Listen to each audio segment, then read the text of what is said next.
Friends, आज हम इस वीडियो में एक्सरसाइज 6.2 का लास्ट क्वेश्चन करेंगे।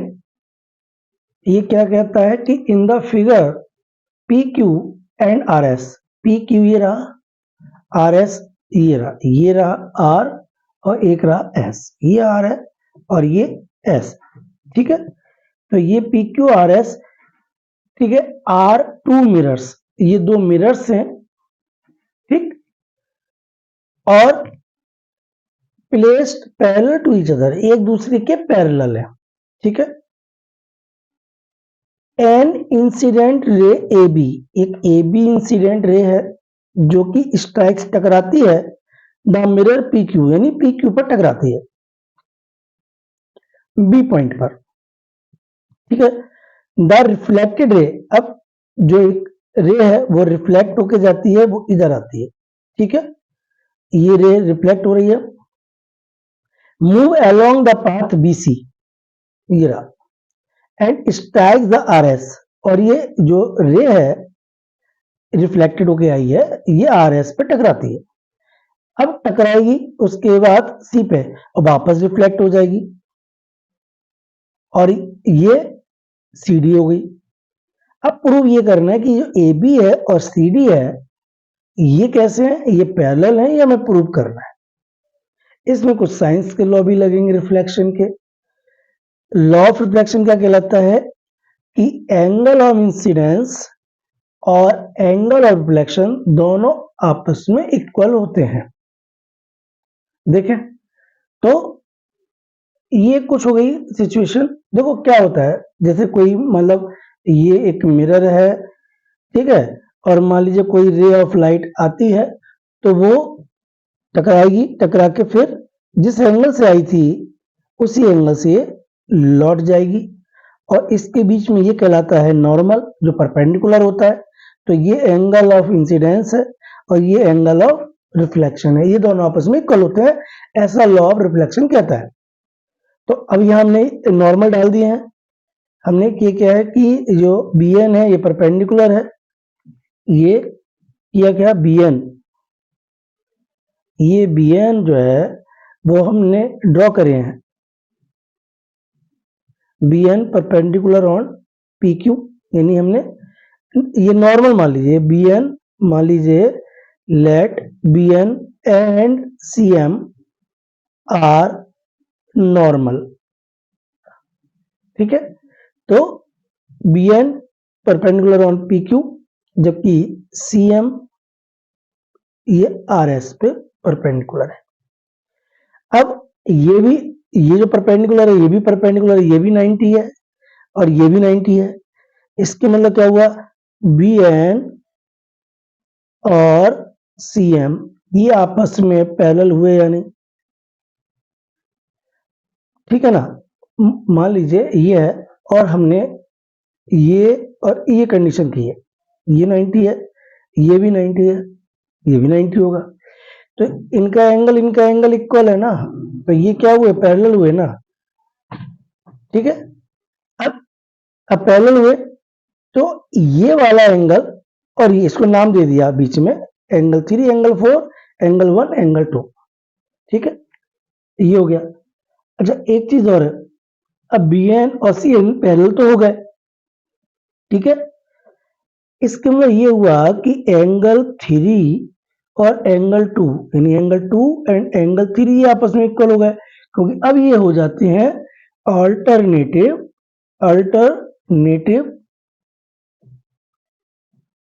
Interior angle. Alternative interior angle हो जाता है एंगल 2 और एंगल 3। क्लियर? अच्छा यहां तक तो सही हो गया। अब क्या होगा, हमें यह भी पता है कि एंगल 3 एंगल 4 आपस में इक्वल है। ठीक है, क्यों है, according to law of reflection.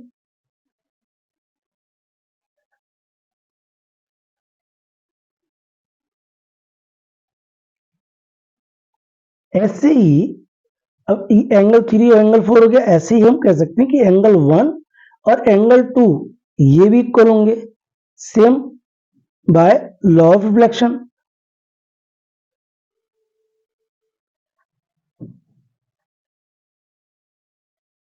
ये ठीक है, देखो ये और ये, तो ये आपस में इक्वल है, ये इक्वल हो गया, ये आई हो गया एंगल, ये आर हो गया, ऐसे ये एंगल आई हो गया, ये एंगल आर हो गया, है ना। तो ये आपस में इक्वल है। अच्छा एक चीज देखो, angle 1 plus angle 2 equals to हम क्या कर सकते हैं, एंगल 1 की जगह क्या हम एंगल 2 नहीं लिख सकते, और इस एंगल 2 को ऐसे ही रहने दो। तो angle 1 plus angle 2 equals to 2 angle 2। ये हो गया इक्वेशन नंबर 1। ये ठीक है।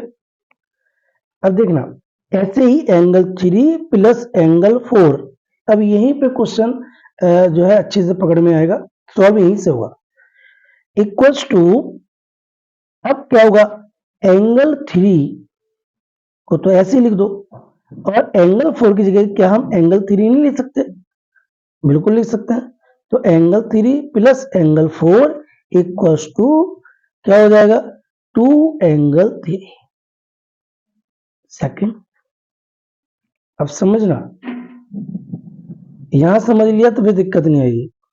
अब देखो ये 2 एंगल 3 है ना, क्या हम इसको ऐसे नहीं लिख सकते, angle 3 plus angle 4 equals to 2 angle 2।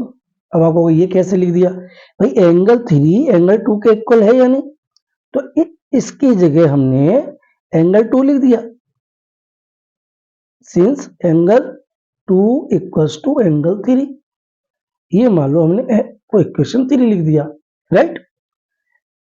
अब देखें पहला वाला इक्वेशन देखो, एंगल 1 प्लस एंगल 2 की वैल्यू कितनी है, 2 एंगल 2।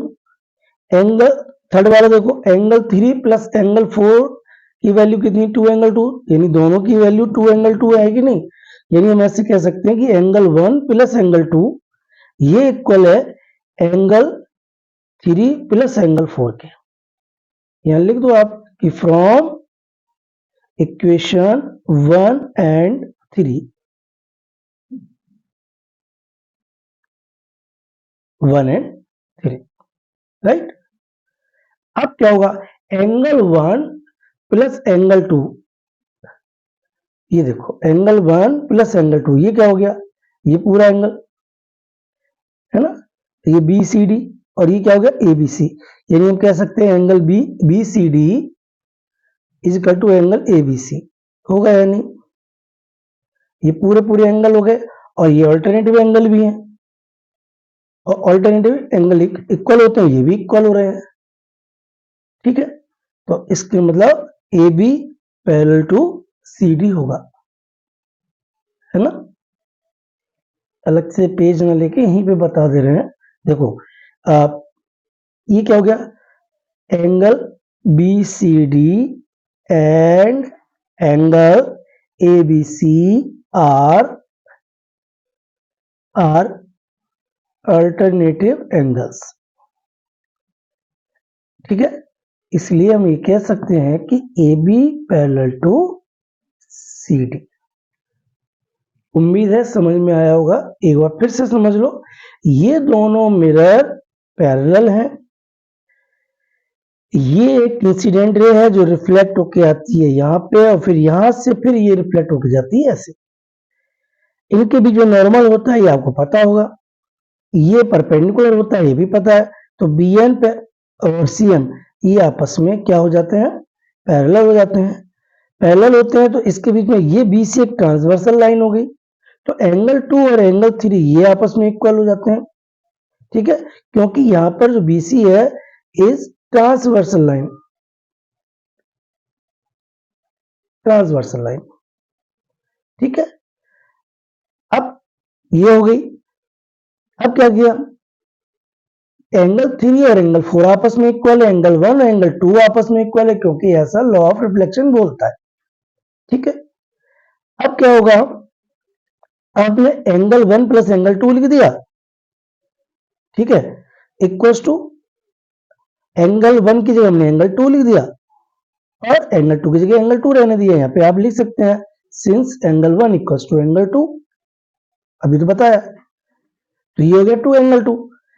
ऐसे ही एंगल 3 प्लस एंगल 4, जिसमें एंगल 3 जगह एंगल 3 रहने दिया, एंगल 4 की जगह एंगल 3 लिख दिया। यहाँ लिख दीजिए आप angle 3 is equal to angle 4। ठीक है, इस एंगल 3 की जगह मैंने वापस एंगल 2 लिख दिया। क्यों? क्योंकि यहाँ पे कह रहा है angle 2 is equal to angle 3। तो अब इक्वेशन 1 और इक्वेशन नंबर 3 ले लिया हमने। ठीक है, और देख लीजिए आप इसको। तो इसका मतलब क्या हुआ कि ये एंगल 1 प्लस एंगल 2 की वैल्यू और एंगल 3 प्लस एंगल 4 की वैल्यू ये आपस में इक्वल है। एंगल 1 प्लस एंगल 2 मिलके बनता है ए, एंगल 1 प्लस एंगल 2 तो बनता है बी सी डी, और एंगल 3 एंगल 4 मिलके बनता है ए बी सी। ये दोनों एंगल इक्वल है, इसलिए A B parallel to C D हो गया। तो उम्मीद है आपको समझ में आया होगा, और नेक्स्ट वीडियो में नेक्स्ट एक्सरसाइज यानी 6.3 करेंगे।